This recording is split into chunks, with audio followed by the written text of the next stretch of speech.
Chandrakanti hospital डॉक्टरों की साजिश के तहत बेटे की गई जान, पीड़ित परिवार ने इंसाफ की गुहार।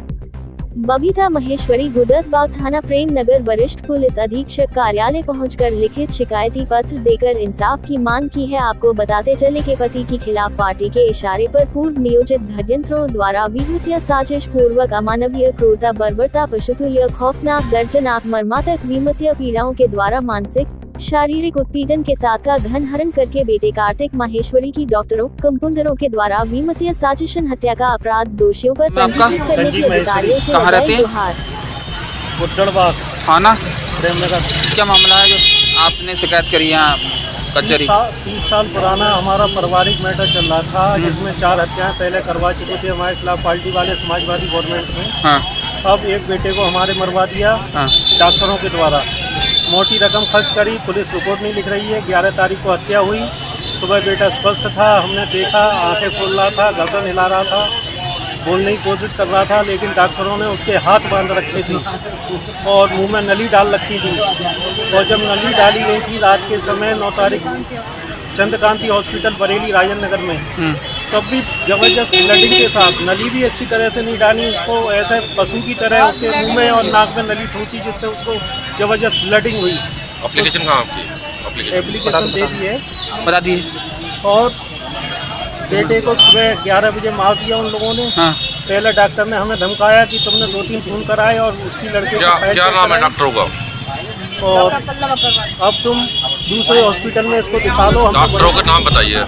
कौन डॉक्टर पल्लव अग्रवाल। कहाँ पे अस्पताल है इनका? राजन नगर। किस नाम से अस्पताल है? चंद्रकांति हॉस्पिटल। तो पहले भी कोई केस आपने सुना हो कि उस अस्पताल में कुछ गलत हुआ? उस हॉस्पिटल में हमने कभी गए ही नहीं। उस हॉस्पिटल में आज तक हमें तो डिस्ट्रिक्ट वालों ने भेजा। हम तो रात को 11:30 बजे बच्चे को डिस्ट्रिक्ट लेके गए। डिस्ट्रिक्ट अस्पताल से आपको कितने भेजा हुआ? वहाँ दलाली का काम चलता है। इमरजेंसी डॉक्टरों ने, इमरजेंसी के डॉक्टरों ने अपनी एम्बुलेंस बुला के उसमें इलाज किया।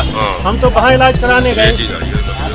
डिस्ट्रिक्ट वालों की दलाली के चक्कर में हमारे बच्चे की और चंद्रकांति ने मोटा पैसा खाया।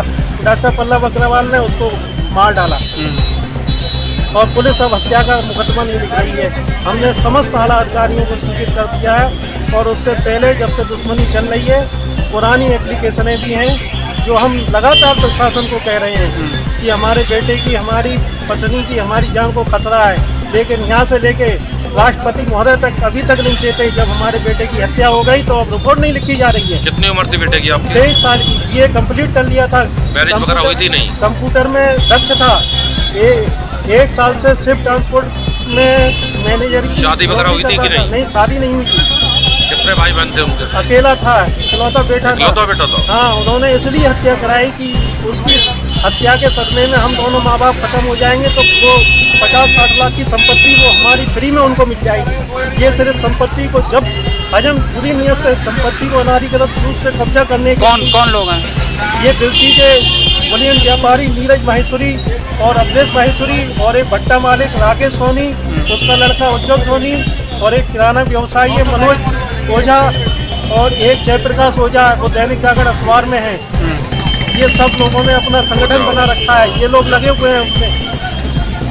तो आप क्या चाहते हैं इस मामले में? हम न्याय चाहते हैं, कानून से हमें न्याय मिले और मुकदमा पंजीकृत हो और अपराधी लोग जेल जाए, ताकि हम हमारी और हमारे पत्नी की हत्या ना कर पाएंगे, ताकि और घटनाओं का पुनरुदय ना हो। कौन सा थाना है?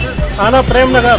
अभी हम प्रेम नगर में गए थे तो इंस्पेक्टर साहब बोले कप्तान साहब से लिखा के लाओ, ऐसे हम मुकदमा नहीं लिखते हैं। कप्तान साहब जब आदेश करते हैं तब मुकदमा लिखते हैं। उन्होंने वहाँ से हमें मना कर दिया। तब हम कप्तान साहब के ऑफिस आए तो श्रीमान मनीष पारिक जी को हमने अपना प्रार्थना पत्र दिया है। और क्या आश्वासन मिला आपको? हमें आज तक अन्याय हो रहा है। आश्वासन क्या दिया उन्होंने, क्या कहा? उन्होंने आश्वासन में ये कहा कि हम जांच करवाते हैं, उसके बाद देखेंगे।